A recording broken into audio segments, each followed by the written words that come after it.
Thank you for joining us back today on our program of Enlightening with me, Sayyid RAZA and Brother MOHAMMAD ADEEL from Iran. And today we're discussing on the holy personality of Imam Raza alayhi salam. Since this is his birthday, again, my warmest and dearest congratulations to all of you dear viewers out there on this auspicious occasion.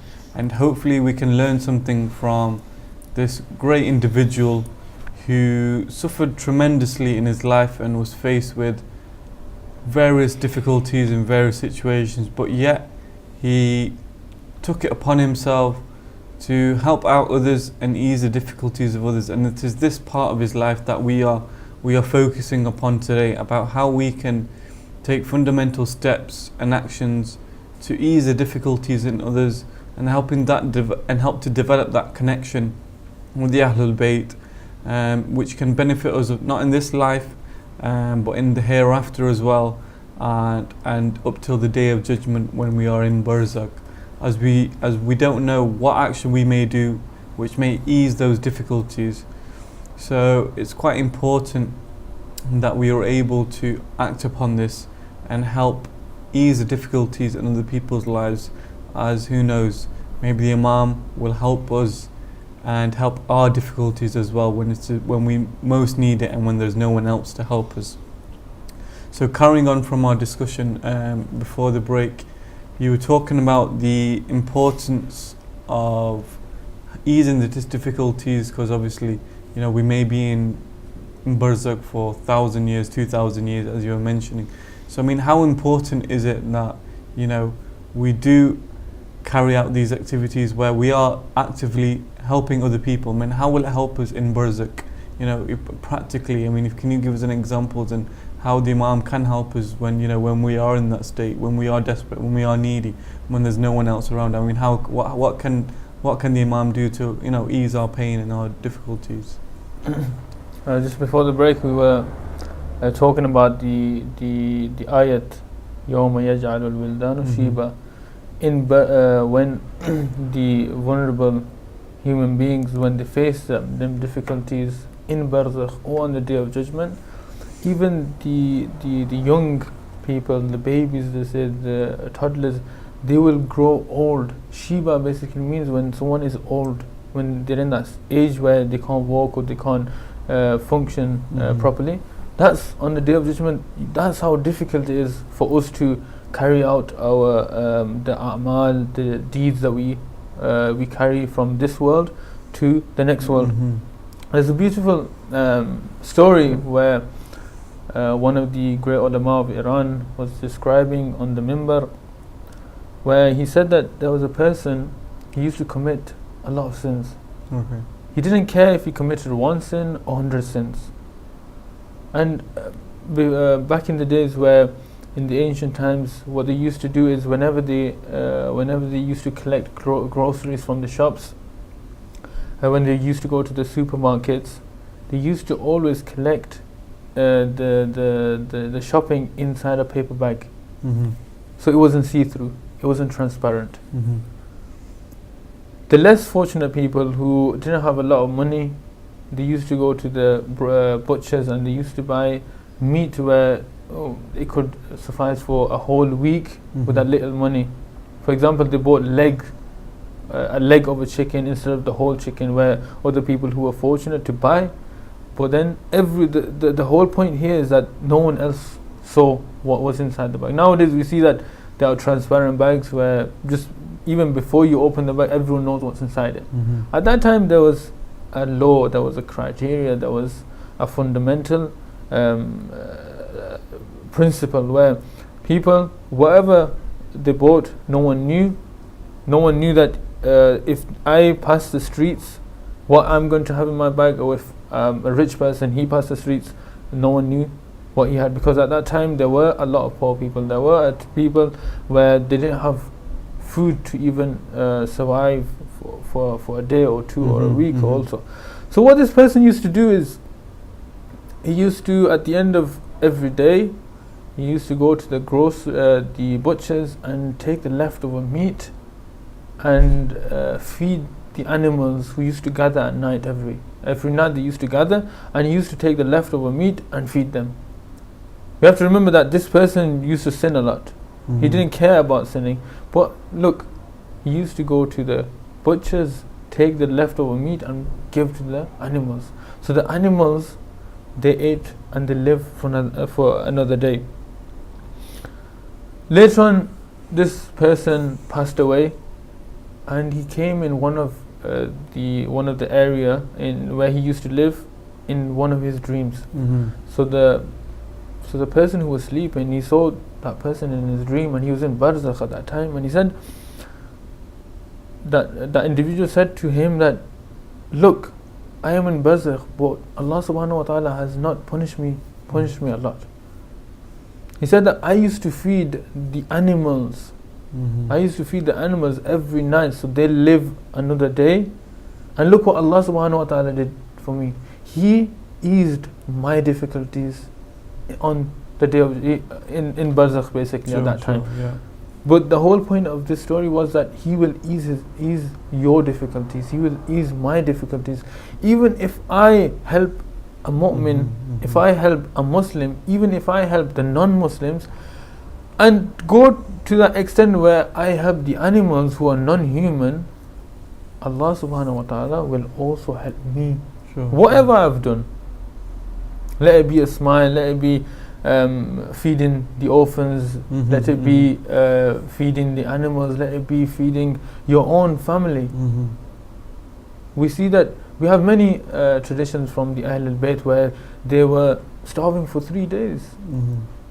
They gave up their life for other people.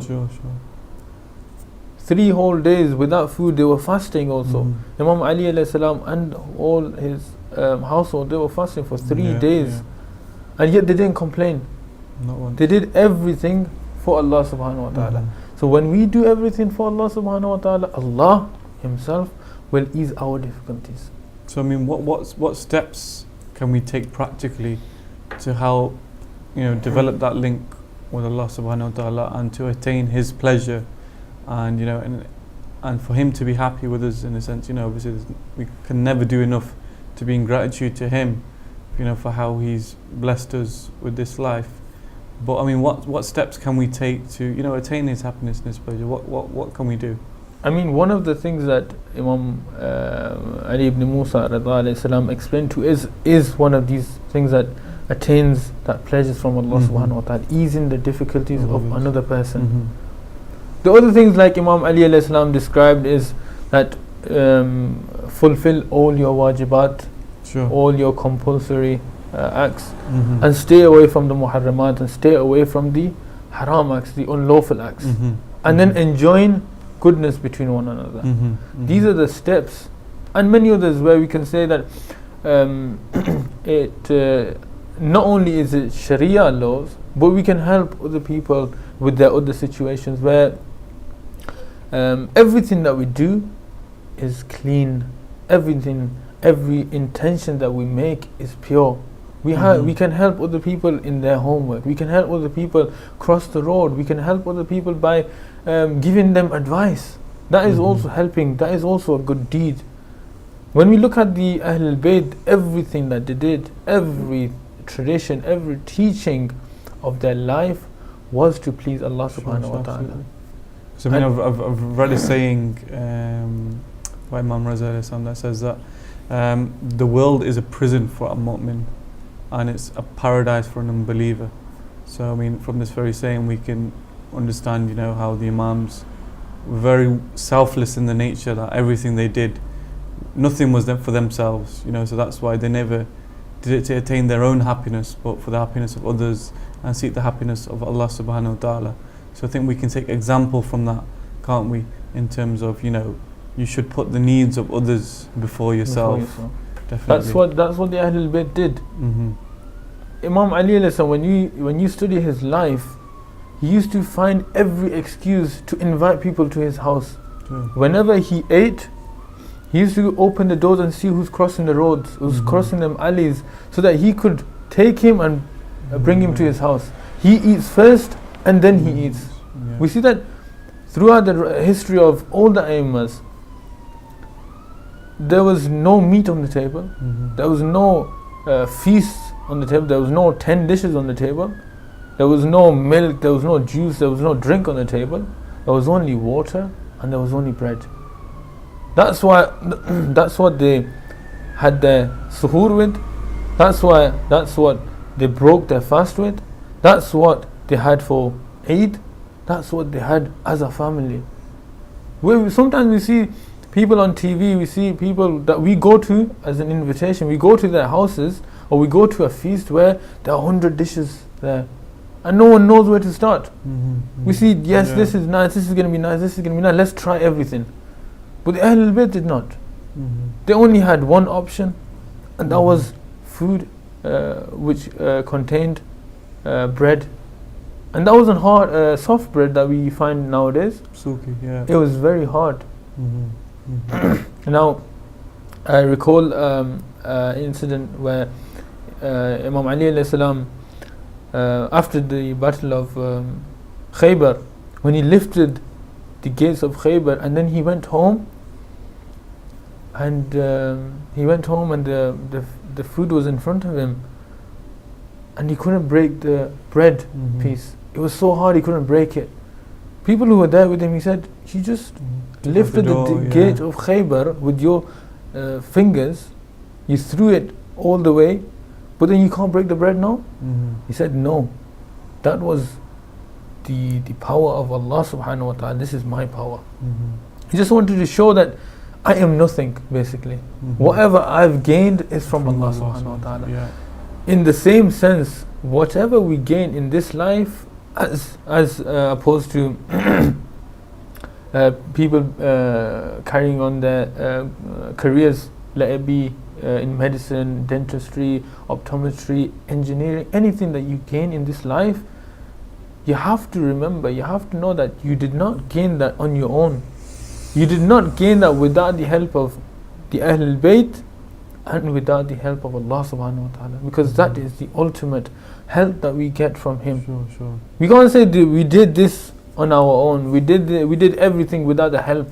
And we have to also remember that without the prayers of our fathers and without the prayers of our mothers, we will not be at the position that we are now. People have to appreciate the fact that we have been brought up, especially the Shia, especially the followers of and the muhibbs and the lovers of the Ahlul Bayt. They have to realize that when they have been placed on this earth and they are the lovers of the Ahlul Bayt, they have one step ahead of anyone else. Because Allah subhanahu wa ta'ala Himself says that whoever loves my Ahlul Bayt, whoever loves the Holy Prophet and his Ahlul Bayt, he will be granted more and more and more. We see that there's a verse from the Holy Quran in Surah Al-Baqarah, verse number 261, where it says, مَثَلُ الَّذِينَ يُنْفِقُونَ أَمْوَالَهُمْ فِي سَبِيلِ اللَّهِ كَمَثَلِ حَبَّةٍ أَنْبَتَتْ سَبْعَ سَنَابِلَ فِي كُلِّ سُنبُلَةٍ مِئَةَ حَبَّةٍ. When we take one step towards Allah subhanahu wa ta'ala, Allah subhanahu wa ta'ala, what does He do? He plants a seed. And from that seed, there are 100 branches. And from each branch, there are 7 more. So we see that we get this a calculation where we take one step, Allah subhanahu wa ta'ala takes 700 steps from us. When we, on this earth, go to any organization, go to any bank, go to any institute, when we work for someone, do they give us 700 times the profit? You put £100 in the bank, will they give you 700 times more? Pennies, if that. Not even pennies over the years. So we see that Allah subhanahu wa ta'ala wants you to ease the difficulties of others, wants you to help others in difficult situations, wants you to help people in vulnerable situations. Where we see sometimes beautiful examples are when someone's a surgeon or a doctor, whatever he is, an engineer, throughout his surgery life, he has been treating people, he has been doing operations, he has been giving help for others. But then when someone less fortunate comes to him and they say that we don't have any money to carry out the operation, and that surgeon, if he says that no, you have to give me money before I start the surgery or before I start this operation, them type of people who let other people die, they think that they give life. They don't understand that Allah subhanahu wa ta'ala gives life. Where we see other people, other surgeons, where they say that, okay, throughout my life I've been taking money, and if I do this one because he doesn't have any money, there will be no difference made to his life, because he knows that the next surgery won't be like this. He sees, he has full evidence in front of him, knowing that if I don't help him, other people, this person will die. Why have you become a doctor? Why have you become a surgeon? That was your ultimate question when you were given in the interviews before university. The ultimate answer to that was to help and to cure the human beings, not to take their money. No, Allah subhanahu wa ta'ala himself has said, if you take one step forward, I will take 700 steps. Thank you very much. I mean, guys, dear viewers at home, I'm sure you were quite fascinated by that sort of very heartwarming and fascinating speech that sort of shows you the importance and sort of how Allah subhanahu wa ta'ala will facilitate you and help you.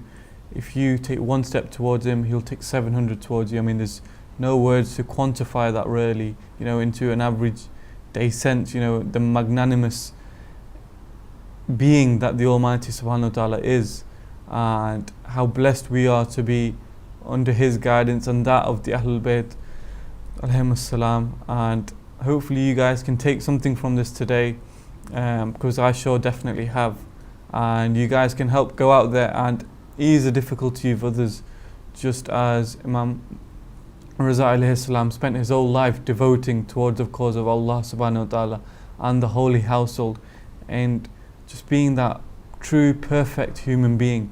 And hopefully we can try and emulate the position that he is and that he aspired to be, and hopefully we can take some lessons from that today. And I thank you once again, Brother Muhammad ADEEL, for joining us, for your invaluable contributions. And again, hopefully you guys can join us possibly next week again between 5 and 6 o'clock for another program of enlightening with me, Sayyid Raza Naqvi, and Brother Muhammad ADEEL. Assalamu alaikum.